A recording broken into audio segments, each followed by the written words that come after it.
మేషరాశి 2026 పరాభవనామ సంవత్సరంలో మేషరాశి వారి ఫలితాలు చూసినట్లయితే మొదటగా మేషరాశిలో ఏ నక్షత్రాలు వస్తాయో చూద్దాం. అశ్విని 1, 2, 3, 4 పాదాలు, భరణి 1, 2, 3, 4 పాదాలు, కృత్తిక 1వ పాదము ఈ మేషరాశిలోకి వస్తుంది. మేషరాశి వారికి ఆదాయం 11, వ్యయం 5, రాజపూజ్యం 2, అవమానం 4. మేషరాశి వారికి 50% అనుకూల ఫలితాలు సిద్ధిస్తున్నాయి. ఆదాయం కన్నా వ్యయం స్వల్పంగా ఉంది కాబట్టి ఆర్థిక అంశాలు అనుకూలంగా ఉంటాయి. రాజపూజ్యం కంటే అవమానం కాస్త ఎక్కువగా ఉంది కాబట్టి మన మాట విలువని కాపాడుకుంటూ జాగ్రత్తగా ముందుకు సాగాలి.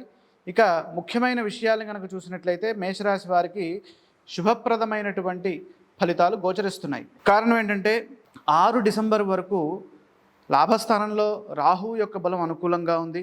రాహు సంచారం వల్ల కార్యసిద్ధి సిద్ధిస్తుంది. మీకు ఆర్థికంగా మంచి వెసులుబాటు కనిపిస్తుంది.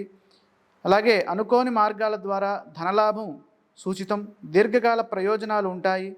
ఆ తరువాత రాహువు రాజ్యస్థానంలోకి అంటే దశమ స్థానంలోకి వెళ్తారు. ఈ దశమంలోకి వెళ్ళడం ద్వారాగా, దశమం అంటే కర్మస్థానం, అంటే మనం చేసేటటువంటి వృత్తి, ఉద్యోగ, వ్యాపార మొదలైనటువంటి అంశాలన్నీ అనుకూలంగా ఉంటాయి. దశమంలో రాహు యోగిస్తారు. పదోన్నతులు ఉంటాయి. అభీష్ట సిద్ధి కలుగుతుంది. పట్టిందల్లా బంగారంగా అనిపిస్తుంది. అలాగే గత కొంతకాలంగా చేస్తున్నటువంటి ప్రయత్నాలకు తగిన ప్రతిఫలం దక్కుతుంది. ఉన్నత పదవులు, అలాగే మంచి వేతనము పెరుగుదల, అలాగే సమాజంలో కీర్తి ప్రతిష్టలు మొదలైనవి ఉంటాయి. అదృష్టయోగం సూచితం. అయితే శని ద్వాదశంలో సంచరిస్తూ ఉండడం వల్ల ఏలినాటి శని దోషం కూడా ఇక్కడ సూచిస్తోంది. దూర ప్రదేశ ప్రయాణాలలో జాగ్రత్తగా ఉండడం మంచిది. అలాగే గృహ అవసరాలకు ఖర్చులు పెరిగే సూచనలు ఉన్నాయి. సంవత్సర ప్రథమార్థంలో గురువు తృతీయ స్థానంలో ఉండడం వల్ల తోబుట్టువులతో సఖ్యత చాలా అవసరం. సాహసోపేతమైనటువంటి కార్యక్రమాల్లో శ్రద్ధను పెంచాలి. కానీ జూన్ 2వ నుంచి గురువు ఉచ్చరాశిలోకి వెళ్తున్నారు. మేషరాశి వారికి అది చతుర్థ స్థానం అవుతుంది. చతుర్థ స్థానంలో ఉండడం వల్ల గృహ సంబంధమైనటువంటి విషయాల్లో కొన్ని ఇబ్బందులు ఏర్పడే అవకాశాలు ఉంటాయి. కాబట్టి ముందస్తు ప్రణాళికలతో ముందుకు వెళ్తే మంచిది. అదేవిధంగా పంచమ స్థానంలో ఉన్నటువంటి దేవగురు బృహస్పతి మేలైన ఫలితాన్ని ఇస్తారు. అది ఎప్పుడయ్యా అంటే అక్టోబర్ చివరిలో 5వ రాశిలోకి అంటే సింహరాశిలోకి వెళ్తున్నారు. పంచమంలోకి వెళ్ళిన తర్వాత సంతానపరమైనటువంటి విషయాల్లో అనుకూలత సిద్ధిస్తుంది. అలాగే అదృష్టవంతులవుతారు. మొత్తం మీద ఈ సంవత్సరంలో గృహ వాహన యోగాలు బలపడతాయి.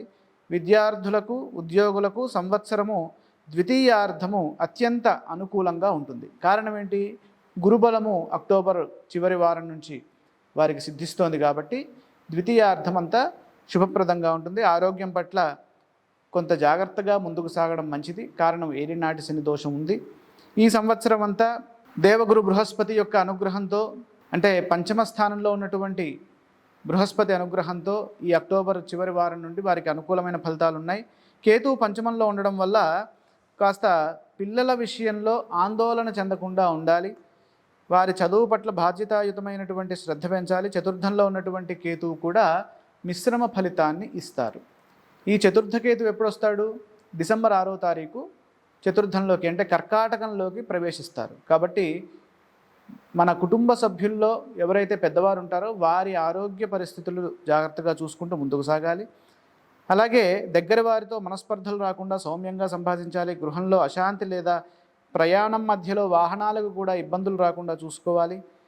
ఈ సంవత్సరం ప్రధానంగా ఏలినాటి శని దోషం ఉంది కాబట్టి మేషరాశి వారు శని ధ్యాన శ్లోకం చదువుకోవడంతో పాటుగా ఈశ్వరారాధన చేసినట్లయితే వారికి మంచి ఫలితాలు సిద్ధిస్తాయి.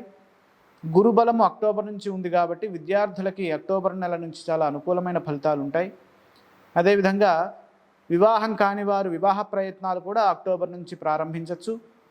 అక్టోబర్లో గురుబలం తోడవడం ద్వారాగా మనకి అంటే మేషరాశి వారికి వారు చేసేటటువంటి ప్రయత్నాలకి ఈ గురుబలం తోడై వారికి లక్ష్యాలు సిద్ధిస్తాయి. ఇక ఈ సంవత్సరం మొత్తము శ్రీ వెంకటేశ్వర స్వామి వారి ఆరాధన చేసినట్లయితే మేషరాశి వారికి విజయసిద్ధి కలుగుతుంది.